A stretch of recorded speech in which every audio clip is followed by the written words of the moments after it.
Guys ఇది Bajaj Chetak model వచ్చేసి 1982 model అనమాట.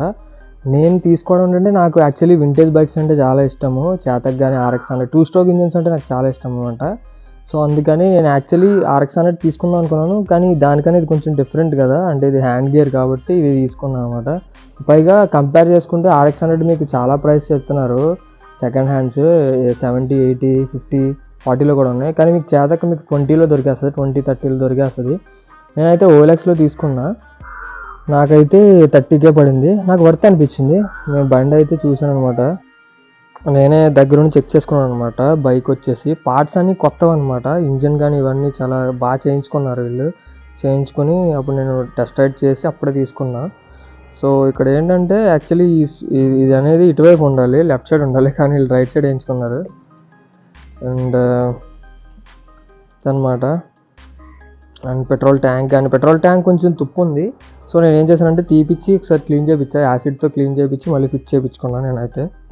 సో ఇది కిక్, మీకు బీటింగ్ కూడా వినిపిస్తాను ఇప్పుడు స్టార్ట్ చేసి. సో నాకు నిజంగా చాలా బాగా అనిపించింది ఏంటంటే, నేను 20 days బ్యాక్ లేనమాట. 20 days నేను బయట ఉన్నాను, బయట ఉండి వచ్చాను. యాక్చువల్లీ ఈ పాత బళ్ళు ఏంటంటే మనం లేకపోయినప్పుడు మంత్కి ఒకసారైనా స్టార్ట్ చేయాలి, లేదంటే ఇది మొత్తం ఇంకా స్టార్ట్ అవ్వదు. తర్వాత చాలా మనకి మెకానిక్ తీసుకొచ్చి ఇవన్నీ చేయాల్సి ఉంటుంది. సో ఇది డిక్కీ స్పేస్ అనమాట. ఇది కొంచెం లోపల ఓపెన్ చేస్తే ఉంటుంది, మీకు చూపిస్తా ఒకసారి. సో ఇదనమాట స్పేస్ లోపల. అక్కడ బ్యాటరీ కావాలంటే పెట్టుకోవచ్చు. ప్రజెంట్ అయితే దీనికి బ్యాటరీ అవసరం లేదు, ఎందుకంటే అన్నీ డైరెక్ట్ మనకి ఏసీతో పనిచేస్తాయి, ఏసీ కరెంట్తో. సో ఇదొక డిక్కీ అనమాట. లోపల నేను పెట్రోల్ కావాల్సినవన్నీ 2D ఆయిల్కి మిక్స్ చేసుకున్నాను. సో అవి అయితే ఉంటాయి. సో నేను వచ్చి జస్ట్ దీన్ని మామూలుగా వంచి కొట్టాలన్నమాట. స్టార్టింగ్ ఎప్పుడైనా మీరు మార్నింగ్ బండి తీయాలంటే వంచాలి కంపల్సరీ, ఎందుకంటే పెట్రోల్ ట్యాంక్ ఇది సైడ్ నుంచి వస్తుంది. పెట్రోల్ ట్యాంక్ కిందకే ఉంటుంది కానీ కింద నుంచి తీసుకోదు, సైడ్ నుంచి వస్తుంది ట్యూబ్. సో అందుకని దీన్ని వంచి కొట్టాలి. సో ఫస్ట్ కిక్కే స్టార్ట్ అయిపోయింది అనమాట. నిజంగా నాకు చాలా ఎక్సలెంట్ అనిపించింది. సో ఇప్పుడు నేను మీకు బీటింగ్ వినిపిస్తా, చూడండి ఒక్కసారి.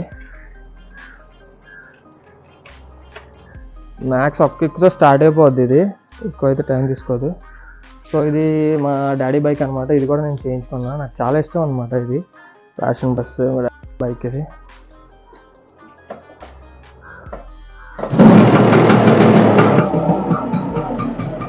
ఒకటే కిక్ అనమాట.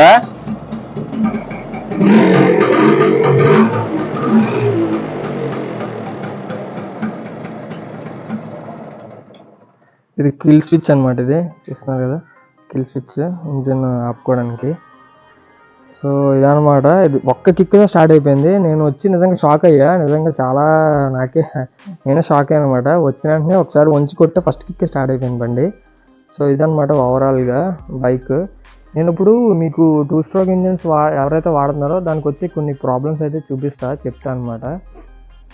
ఏంటంటే ఇంజిన్ ఒక్కొక్కసారి వైట్ స్మోక్ ఎక్కువ వచ్చింది అనుకోండి, 2T ఆయిల్ మీరు ఎక్కువ వేస్తున్నారు, తగ్గించాలని అర్థం అనమాట. వైట్ స్మోక్ వచ్చినా లేదంటే సైలెన్సర్లోంచి ఆయిల్ కారినా సరే మీకు చూపిస్తుంది అది కూడా, మీకు 2T ఆయిల్ ఎక్కువైందని. లేదంటే క్లచ్ ఆయిల్ సీల్ వస్తుంది. ఇప్పుడు నార్మల్గా 4 స్ట్రోక్ ఇంజిన్స్కి ఏంటంటే మనకి వైట్ స్మోక్ వచ్చిందంటే ఇంజిన్ పాడైంది అర్థం, కానీ 2 స్ట్రోక్ ఇంజిన్స్కి వైట్ స్మోక్ వస్తుందంటే ఇంజిన్ పాడైందని కాదు. అదేంటంటే మీరు ఏదో 2T ఆయిల్ ఎక్కువ మిక్స్ చేస్తున్నారు పెట్రోల్లో, అండ్ లేదంటే క్లచ్ ఆయిల్ సీల్ అనమాట. క్లచ్ ఆయిల్ సీల్ మీరు పోయినట్టు అర్థం అనమాట. క్లచ్ ఆయిల్ సీల్ పోతే, సో ఇంజిన్ కంపార్ట్మెంట్కి దీనికి పెట్రోల్ కంపార్ట్మెంట్కి మధ్యలో క్లచ్ ఆయిల్ సీల్ ఉంటుంది, అది పోతే ఆయిల్ అనేది లీక్ అయిపోతుంది ఇంజిన్ ఆయిల్ లోపలికి.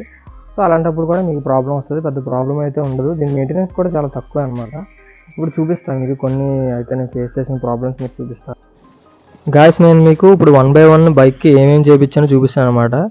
ఫస్ట్ అయితే నేను ట్యాంక్ క్లీన్ చేయించుకుంటూ వచ్చాను అనమాట. మెయిన్ అదే కాబట్టి చేయించుకోవడానికి వచ్చాను. లోపలంతా కొంచెం తుప్పు ఉంది. సో దానికి నేను బైక్ వాష్ చేసే వాళ్ళు ఉంటారు కదా, వాళ్ళు అయితే చేస్తారంట. లోపల యాసిడ్ వేసి కొద్దిసేపు ఉంచి క్లీన్ చేసి కొట్టేస్తారు షాంపూతో.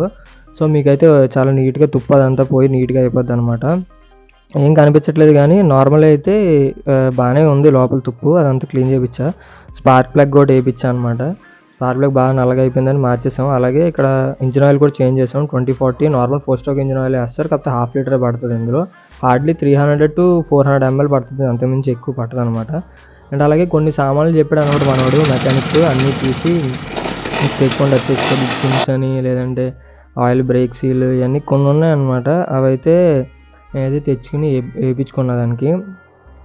స్పీడోమీటర్ బల్బ్ ఒకటి పనిచేయట్లేదంటే అది ఒకటి తెచ్చుకున్నాను అనమాట నేను. ఇది బ్రేక్ ఆయిల్ సీల్ అనమాట. బ్రేక్ దగ్గర పెడతారు, బ్యాక్ టైర్ బ్రేక్లో పెడతారనమాట అది. సో ఇదంతా బాగానే చేశాడు. Engine oil మార్పిచ్చా. అండ్ నాకు దీనికి ఎక్కువ పెట్టుబడి పెట్టలే. నేను నా చేతిలోకి వచ్చిన తర్వాత నేను 30K కొన్నా. ఒక 2000 పెట్టుంటా దీనికి, అంతకుమించి ఏం లేదు. 2000కి చాలా బాగా అయింది నాకు. 2000లో కూడా కొన్ని నెగోషియబుల్ ఉంటాయి, ఎందుకంటే ఆయిల్ మనం కంపల్సరీ మార్చుకోవాలి ఎవ్రీ 2000 కిలోమీటర్స్కి. సో అదొకటి చూసుకోవాలి. అండ్ మీకు ఇప్పుడు చూపిస్తాను అనమాట ఇంజిన్ ఆయిల్, అదే క్లచ్ ఆయిల్ సీల్ పోతే లేదంటే స్మోక్ ఎక్కువ వస్తున్నా ప్రాబ్లమ్స్ ఉంటాయని చెప్పాను కదా మీకు ముందు. సో అది ఇదనమాట. సో ఇంజిన్ చూడండి, సైలెన్సర్ లోపల ఎంత బ్లాక్గా ఉందో చూడండి, అంటే ఆయిల్ లీక్ అయిపోతుంది. ఏదర్ మీరు పెట్రోల్లో ఎక్కువ ఆయిల్ మిక్స్ చేస్తున్నారు, లేదంటే క్లచ్ ఆయిల్ సీల్ పోయింది. ఇదే మేజర్గా ఉండే ప్రాబ్లమ్స్ అనమాట. సో ఇది ఓవరాల్గా చేతక్ వాక్ అరౌండ్. మీకు ఈ వీడియో నచ్చితే కనుక ఖచ్చితంగా మీ ఫ్రెండ్స్ అండ్ ఫ్యామిలీ మెంబర్స్తో షేర్ చేసుకోండి. అలాగే సబ్స్క్రైబ్ చేసుకుని కొంచెం సపోర్ట్ చేయండి.